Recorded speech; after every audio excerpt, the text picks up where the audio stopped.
C'est l'idée justement de cette BD finalement de rendre hommage à un oublié de l'histoire.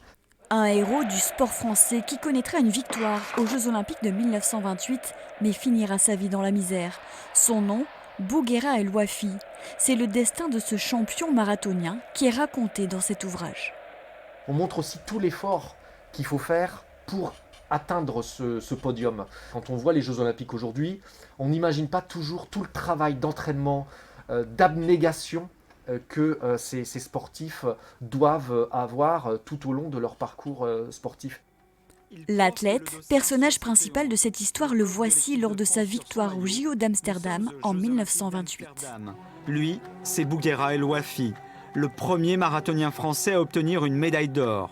Il a couru les 42 km en 2h32 minutes. Un exploit à une époque où le marathon est encore jugé comme à l'extrême limite de l'effort physique. Le scénario de cette bande dessinée a été écrit à 4 mains. Pour Paul Carsenac, journaliste au Figaro, c'est une première. C'est une écriture très différente de l'écriture journalistique. Déjà, ça a été un gros boulot en termes de documentation. Et après, l'écriture aussi, ça a été un marathon, on peut dire. Un marathon, ouais.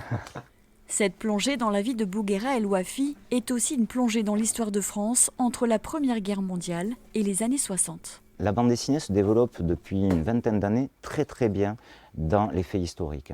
Avec une image, on contextualise immédiatement la situation et donc on peut davantage s'attacher aux personnages.